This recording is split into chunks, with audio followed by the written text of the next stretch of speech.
Hello and welcome to Move the Line, presented by SharpStack. Ryan Noonan, joined here, as always, by Connor Allen. Super Bowl 60.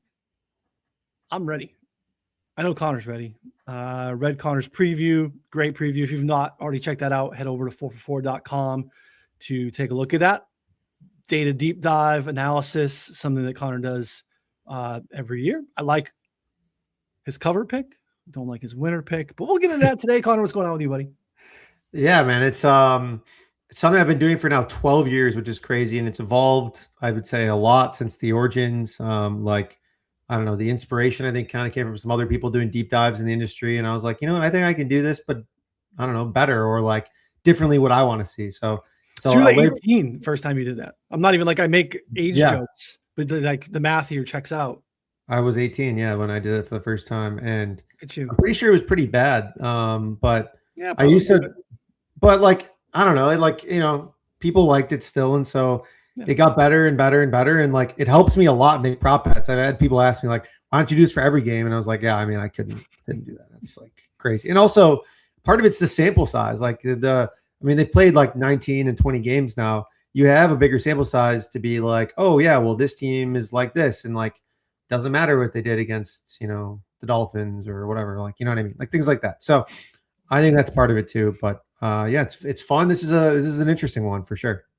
It is probably, you have the experience, the 12 years, probably one of the more difficult to write, I would guess, right? Just because there's, the statistical edges on both sides, I think are pretty minimal. And then again, you kind of get in the situation where like, again, we'll go back to, which will be harped on, which has been harped on, is New England's difficult to contextualize a little bit because of the strength of schedule piece, and all those things have probably made it a little bit more difficult than normal.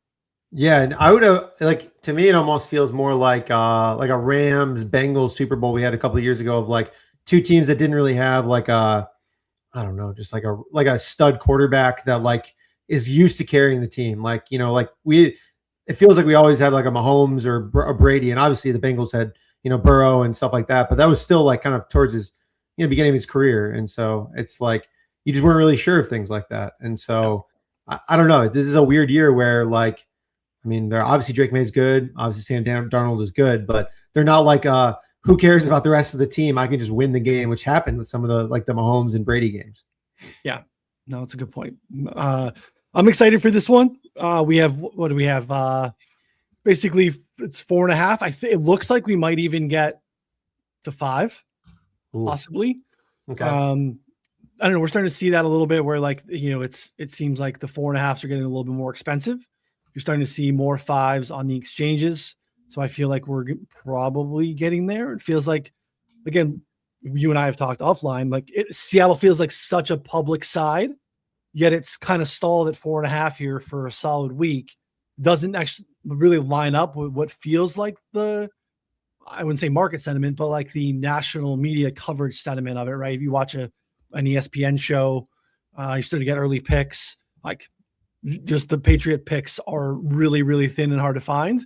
You'll start to get, I think, even more public money in the 48 hours leading up to the game, and would not be surprised if we see 5.5, which is going to float the New England money line beyond 2-1. We're almost already there, like plus 195 or so in a lot of spots. So, wow. Which is interesting. Just again, unbiased opinion. Just kidding. Completely biased opinion. If you're listening to Move the Line, where we listen to podcasts, we appreciate that as always. If you're watching on 4for4 live, not a big jersey guy. Had to dust off a jersey. I've never seen you in a jersey, I don't think. Yeah. We've known each other for almost a decade. And yeah, had to dust off a Gronk red jersey here. But yeah, I don't own a Drake May jersey. Love Drake May, but yeah, just a 45 years old. It's not a lot of situations where I think it's appropriate for me to be rocking a jersey. No judgment if you are 45 or beyond and you like to wear a jersey, knock yourself out. Doesn't necessarily fit my personal style these days. It's been a long time, but again, for the context for the show today, I thought it was an appropriate surprise for you. Turn on the camera and see me with the one on. I think it's strange on the public, but I think like into a game or something like that, I think it's totally fine. Like also like, I mean, fans do way weirder shit. Like, 1,000%. imagine the guys that are dressing up in the front rows of like Raiders games that are like painting full black and like have horns on their head and stuff. Like, Yes. what is this? Just like 40-year-old cosplay? Like, well, what's going on here? Like, it's very strange. So I think that there's far weirder things than wearing a jersey, but I do agree that like regular day-to-day stuff, I can't say I'm a big jersey guy. Even back in the day when I had this guy behind me, the Demaryius jersey, I used to wear that in like college, basically, like around but that was about it.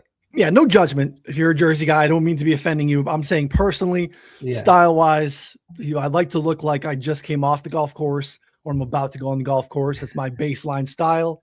Jerseys just, again, like a football jersey, though, significantly more appropriate than like a casual NBA jersey, right? Like, because when you're going to rock straight tank, that's you can look like borderline egregious in any context, right? Unless the you're biggest like douchebag of all time. Yeah.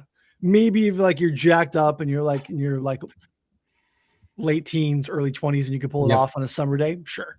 But like if you're again my age and you have to put on a t-shirt underneath it and then put it over the top, it's a tough scene. So again, to each their own, just talking about my own personal style. But anyway, check out SharpStack if you haven't already. NFL playoffs is the promo code you need. You get a free 7-day trial. That promo code is going to get you an additional month for just $10. It's typically $129. If you have questions, let us know. But a great deal. Again, football's obviously winding down, but SharpStack is being fed all sports. Great NBA products. NHL props are in there too. We got tennis in there now. We don't have golf, but we have golf odds. If you need another golf odds screen, check it out. If you have any questions, just head over to 4for4.com/plans to do so. Again, I highly recommend going over to the site and checking out Connor's preview and get all of the details and his thoughts here, which I'm sure he will expand upon today. All right. You want to start with Pat's ball or Seahawks ball? Wherever you want to start.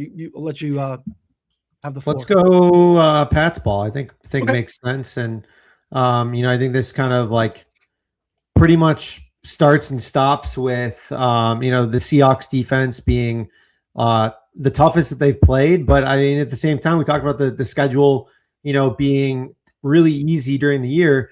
The playoffs have been brutal. I mean, they played, I would argue, the three toughest defenses now in the league, and I don't think that's even a hot take. Denver, Houston, and now Seattle. I would say pretty comfortably in my mind, top 1, 2, 3 in some order. Chargers 5 and 10, depending on your EPA, for sure. DVOA, success rate. They're an elite defense as well.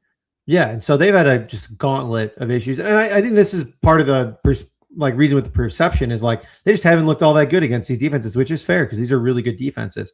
The problem is now they have to play another one, and so I think part of the tough part of this is going to be for this Patriots offense. One, I don't think they're going to be able to run the ball very well. Seattle's run defense, number 1 in the league in yards per carry allowed in most EPA, DVOA metrics. Patriots were like, I don't know, bottom 7 to 8 in terms of like running back rushing success in a lot of ways. But that being said, Ramondre has looked a lot better lately. He's played a lot better. We played Ramondre longest rush under 12.5 yards. Pretty crazy stat. The Seahawks have allowed 7 carries of 13 plus yards on 390 running back carries this season. I mean, just like, I don't know. I couldn't find historical context, but that has to be one of the lowest rates like of all time because it was like 1% basically. It's crazy. They're so good. It is terrifying. Like, and no one knows better because listeners, if you listen to the show, maybe you listen to most, you listen to some. You and I have to listen to each other every time. Yep. I've been here on the Mike Macdonald thing the whole time, right? I was early on Mike Macdonald. Yep. Every year we come in and we do a ton of work on the draft. Seahawks come out of the draft every year with 3 to 5 guys that I love going to the draft. They are done a great job building this roster, and it's a great defensive mind schematically. They do a lot of interesting things, and they have a ton of talent at every level, and they have depth. They are absolutely terrifying. Now, they are beatable. We're coming off of a game where the Rams got 26 first downs, almost 500 total yards of offense in a game where like it's the third time. And so you could say, hey, that's an advantage of the Rams. Yes, the Patriots aren't the Rams, but like, and no one's going to argue that they're probably better everywhere except probably maybe equal at quarterback, you would say, based off of MVP market. So system down. There's a lot of like things that make them comparable, but this like Seattle can't be scored upon. I don't necessarily agree with. And again, they are full strength. They're at their best. So the fact that like, again, just falls on Drake May to do a lot of the heavy lifting here, because I agree with your running back take. I don't think it's going to be, the running back's going to have to contribute through the air. It's going to be a lot of Drake May. So, and I mean, I agree, because like we're seeing, I think Seattle allows two things that are really interesting. One of the highest check down rates. They also allow the 5th most receptions to tight ends, which could mean more Hunter Henry. 12 tight ends have caught 4 more passes against them. Hunter Henry's line's 3.5. I think that that's pretty interesting, especially if you think that the Pats have to throw the ball more. Drake May, like, again, if we don't think they're going to run the ball, if we think that they're going to be in, I would say, neutral to trailing, maybe positive game script, even if they're positive game script, they have a plus 5% pass rate over expectation on the season. I think Drake May over 30.5 pass attempts and alts are really interesting. We played that, the baseline, but I'm going to mix in some alts for sure as well. Like, you get like 35 plus 36 pass attempts there. That's like, he had 46 and 37 in his 2 of his losses. And then the other loss against the Bills, they were winning for like a good majority of the game by a good bit. So I think that they kind of throttled that back a little bit. So I think that's 2 of my favorite angles with May. But also, you brought up a great point kind of early in the week on May's scrambling. I don't know if you want to go into that, because there's some awesome angles there. Yeah, it's been a huge part of their game. Again, I like how you separate the like running back efficiency for the Patriots, because when you look at kind of the totality of their running efficiency, a lot of the Drake May's doing a lot of the heavy lifting. But no team has actually faced a higher scramble rate against than Seattle. It's almost 11%. And that's been a huge part of Drake May's ability to extend plays, create first downs. They are allowing, at least, especially of late, and part of that, again, is schedule in the playoffs, pretty decent amount of pressure. So it just creates more opportunities for Drake May to extend plays and run. I don't think you're going to see a lot of designed runs. It's not necessarily part of their MO. They're not running like RPOs a ton or option plays or anything like that. But when you give him lanes, especially in the middle of the field, he is going to take advantage of those. So it's a huge piece. We played early Drake May numbers on the rushing side. It's been cooked out to like the mid 30s, which I think is a little high, but I also don't think that it's like too high. But I think the better way to play it now would be some alts around like most rushing yards in the game or something like that, which I think is like, I don't know, between 5 and 6 to 1, depending on the shops, because I think we also will get there. But I think we both think Kenneth Walker maybe struggles to run too with how New England's playing. I don't expect a lot of efficiency for Ramondre or Travion Henderson. Maybe they can break a big one, but you just kind of laid out that's literally a 1 percentile expectation. So the Drake May rushing thing is going to be a big piece. I think just Drake in the pocket navigating pressure, if I was to kind of just pinpoint a singular angle for the entire game, is I think the biggest piece. Probably. Yeah, it just because his pressure to sack rate in the season, middle of the pack, about 20.6%, 13th in the league, quarterbacks that played more than 50% of the snaps. So you're looking at like a pool of 40 quarterbacks or so. In the pressure or in the playoffs, pressure to sack rate, 45.5%. Getting pressured more, and he's eating sacks. So he cannot do that. He needs to be at or below 20%, and then they're cooking with gas, because then you get the explosives. Then you get the explosives in the run game with him, or even the ability to create 7 to 8 yard plays. So he's got to be able to navigate the pocket under pressure, because typically they can get home with 4 guys, right? So they're able to play nickel and dime at a pretty high rate, which makes things a little bit more complicated. So he has to be able to navigate pressure both through his legs and to create extended plays and explosives in the passing game and not take sacks. Yeah, that's my, I think, biggest thing too, is like we've talked about this all the time. Like, you can get pressure without blitzing. That's just so key to be able to play, because then you drop more guys. And if that happens, like, he's just going to be kind of running around in the back trying to figure out whether it's a rushing lane, whether it's, like chucking the ball. He leads the league in scrambles for zone. I think you mentioned that as well. So like, there's so many different angles of like, the Seahawks allow a ton of scramble rate. I think Matthew Stafford had like more rushing yards in that game than the entire season combined. So like, there's a lot of different angles here. And I mean, it makes sense. Like, they bring a lot of weird disguised looks. They like, will send some guys, but not others. And that can create lanes to open up or like certain things to happen here. Again, they're not infallible. They're just very good and have a lot of athletes that can play a lot of different places. So they're a really tough matchup, I would say, for this offense in general. And they're a really tough matchup for anyone, but it's probably going to take like Drake May playing like Matthew Stafford, basically, for them to be great. Now, the Rams did have a little bit of success running the ball against Seattle, but it kind of like came with like their massive jumbo 13 personnel packages. And I don't think that that's exactly what the Pats are going to do here, just based on, I don't know, usage throughout the whole season, it seems like. Yeah, if you want to get super granular, like the Seattle's worst defending runs to the right, New England's best at running to the right, still just doesn't feel like an edge at all. And it's not something that I think is like anything actionable in the prop market or any way to handicap the game. So it's a tough spot. But like, again, we go back to the schedule piece, but they're not the first team with an easy schedule. But they did go 16-3 and they are in the Super Bowl. And there is no like skeleton key schematically that shuts down Drake May. He was top 5 in EPA and success rate in basically any look: man, zone, single high, 2 high, blitz, 4-man rushes. He was awesome at all of it. They led the league in explosive pass rate on the season. Seattle's kind of middle of the pack in explosive pass rate. So that is the way to kind of get them. If you go 3 wide, what they've done a lot is they've kind of gone from nickel to dime. So you'll see nickel or dime where it's basically Nick Emmanwori is the second linebacker. They take Drake Thomas off the field. That's when you actually get Devon Witherspoon again. If you're new to the show, probably my favorite player in the league that's not on the Patriots. I absolutely love this guy. He's absolutely terrifying, but he's going to move in the slot. And the Patriots are going to have, I think, at least neutral to maybe better than neutral advantages, especially even size-wise on the outside against Josh Jobe and Reek Woolen, with whether that's Mac Hollins. It's definitely going to be Kayshon Boutte, because Boutte is out there all the time now. Oh, yeah. He's not a spot player. He's running like 80 to 85% of the routes. I like Boutte like longest. I think Boutte's receiving line is too low.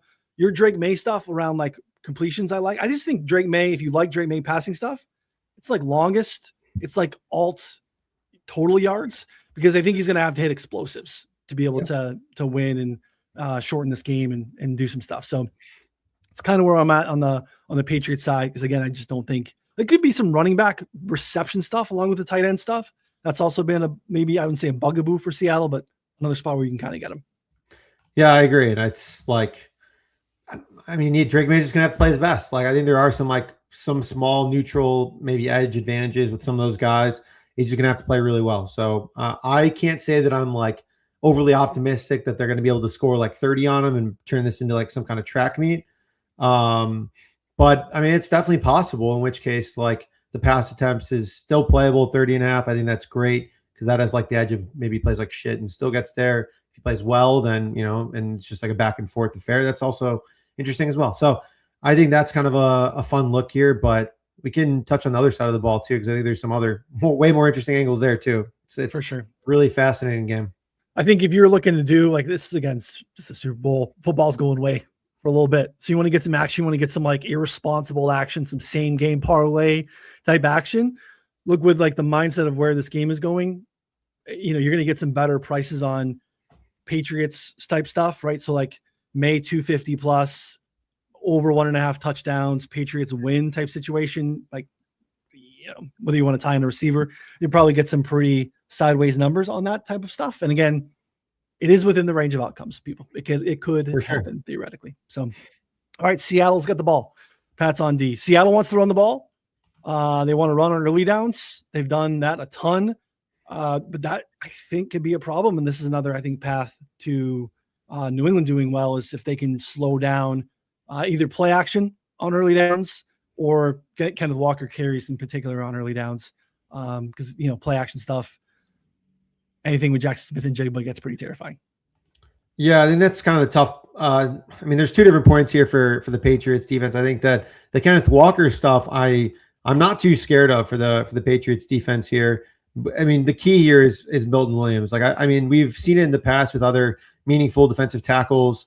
I think primarily who was the old Cincy defensive tackle as well. He mattered a ton for like their splits. But Milton Williams, I mean, played for 15 games, 50% or more of the snaps. In those games, that did not allow a single running back to go over 50 rushing yards in a game, which is crazy, just absolutely bananas. I mean, part of it was they were winning. Part of it was their run defense was just elite. And then when he didn't play, they just got murdered by like James Cook and some of these other guys, a couple other guys for like 4 or 5 weeks. He comes back instantly great again. So in my mind, that's a pretty clear indicator that they're going to be good. Seattle, again, like you said, likes to run the ball. Are they particularly awesome running the ball? Not always. I mean, they're like middle. I think they're middle of the pack in success rate. New England has allowed 3.160 yards per carry to running backs and 3.08 yards per carry on zone runs, which is what Walker does most. Both are by far best in the league. The Patriots, I think 3.16 yards per carry was even better than whatever we said for Seattle, and would have been the best in the last 4 years, I believe, if I remember correctly, against running back runs specifically. So, I mean, pretty insane defensive metrics there for this Pats team. But the JSN stuff is, I mean, it's going to be really tough for them. We look at some of their biggest games allowed to opposing wideouts this season, and not all of them are in like a JSN mold, but like you have Emeka Egbuka posting 6 for 115. You have Tyreek Hill going 5 for 109. Chris Olave 6 for 98. Jacoby Myers 8 for 97. Zay Flowers 7 for 84, and then Drake London 9 for 118 and 3. I mean, I think that a couple of those guys are like in how they use them, like move them around, put them in the slot, put them in like, out wide. It's pretty interesting.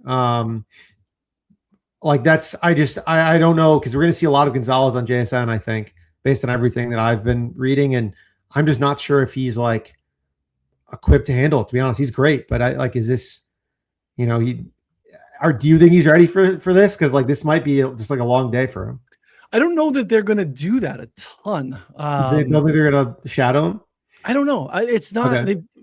I don't know. I'm be interested to see. I'd kind of love for them to try it.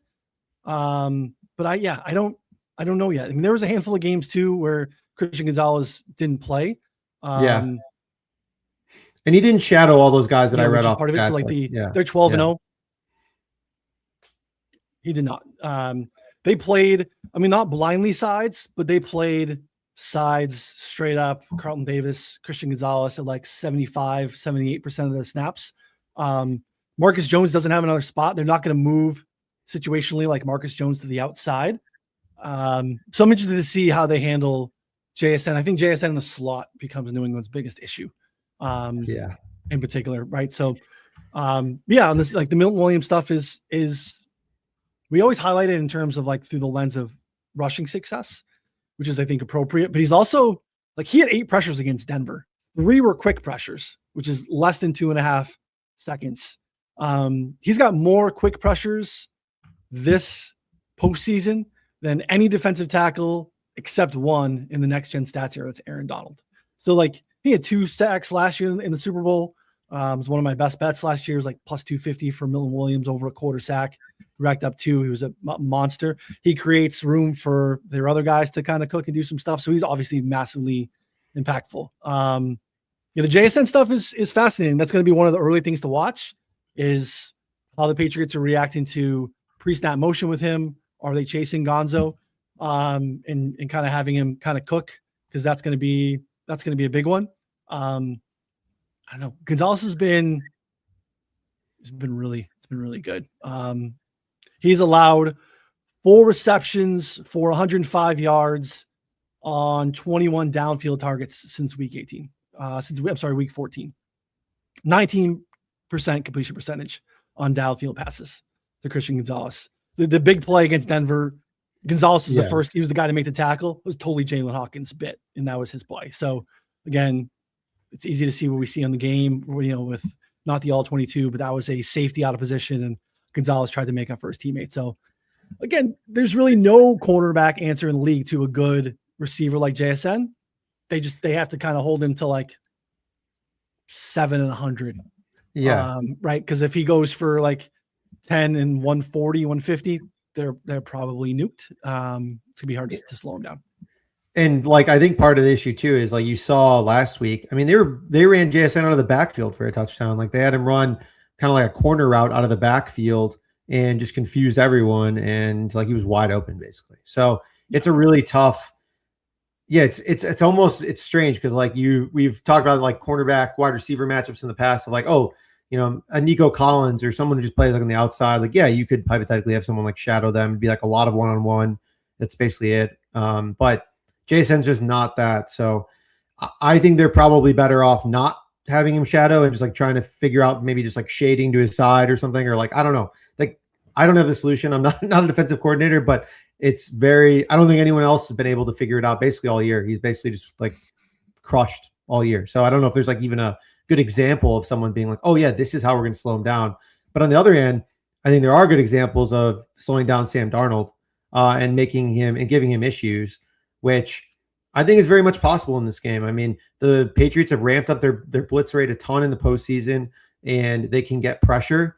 And Sam Darnold has not been all that good under pressure this year. I mean, he's been significantly worse, like 20% completion rate worse, under pressure versus when not, which is somewhat standard, but like that's a key for this game. And then you have the factor too of like wild card round last year against the Rams, played awful, just completely melted down. The week before against Detroit, when they were literally running out like guys off the street at corner, and Jaden Daniels the week after threw like 404 on him. Darnold was just a complete like cupcake, like just couldn't do anything under pressure.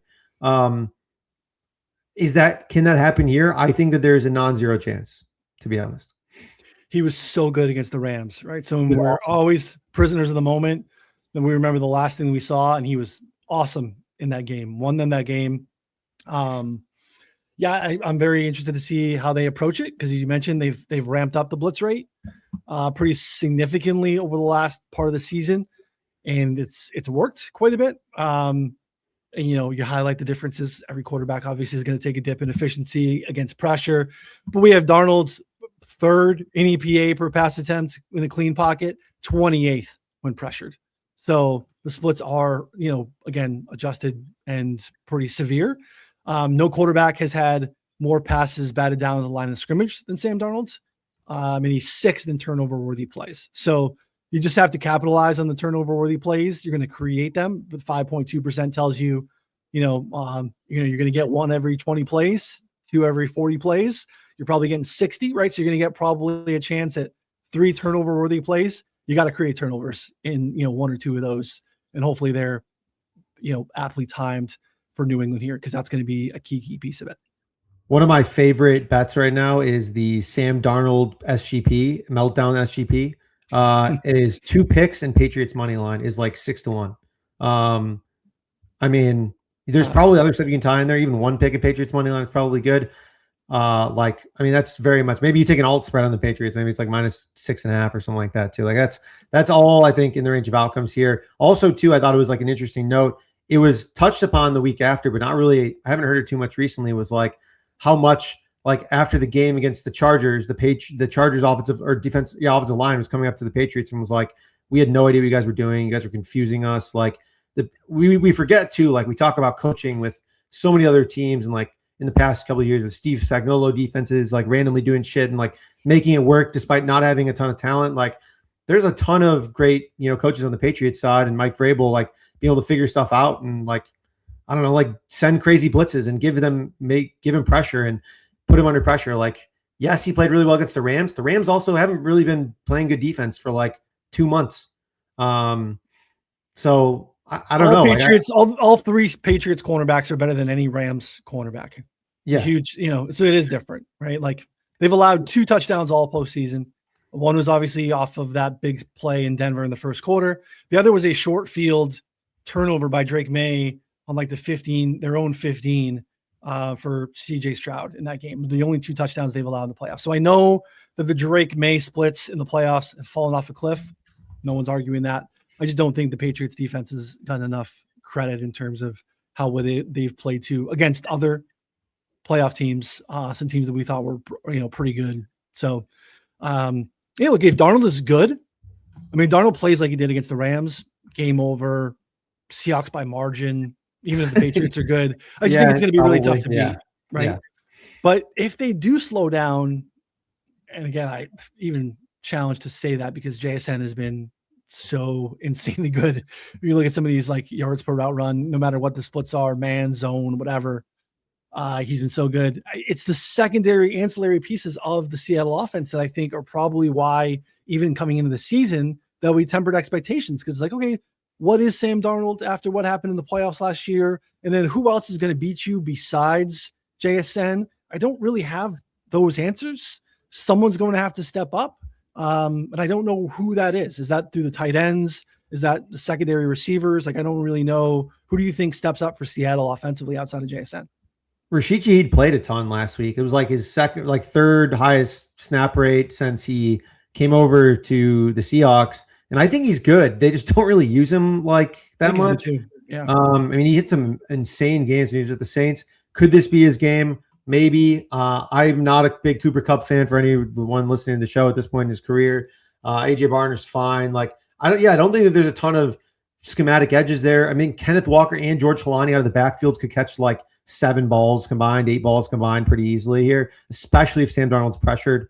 So I don't know. Like, I don't see a massive edge here for the Seahawks team either, which is why I've kind of been taking some alts on both sides of just like props and like I said, the Sam Darnold meltdown SGP, but also like, I don't know, Drake May pass attempts overs combined with other stuff. If like the Patriots do fall behind and Sam Darnold's playing well, like Drake May is going to hit like the max pass attempt number on that's available, which is 40. It's like 30-1 is like 40 pass attempts. It was like crazy number, which I'm like, this could happen. Like, this is not a crazy bet. So I'm flying out to Phoenix. I'll be at the DraftKings Sportsbook this weekend for a little bit. So we'll probably be placing some alts there because they don't have many alt pass attempt numbers anywhere. But anyways, we'll start to get more menu. We'll get a menu. Yeah. You know, it's obviously they came out so early with a lot of stuff, but I think we'll start to see even more things obviously in the next 72 hours or so. We got a little bit of ways to go. So yeah. And Brian mentioned here too, let's get some tackles and assists. Connor has some fair catch props. Yes, I have a ton of props. We're going to release a bunch in the Discord. I'm going to try and save, is it Monday today, Tuesday today? I'm going to try and save the rest for the show because we're going to do it on Thursday this week. I'm going to have like at least 4 or 5 other ones that are like pretty niche and are good. We've talked about a bunch of them, but none of them are moving that much. So I'm going to try and just wait. I got some stuff too. Been in, golf a little bit, shifting a little bit back into football stuff here. I do have the outline of my full tackle breakdown. I was waiting for FanDuel. FanDuel jumped in last night. So we have tackles on FanDuel. FanDuel often, I didn't look yet, but last couple of years, they've done basically head-to-heads in tackles too.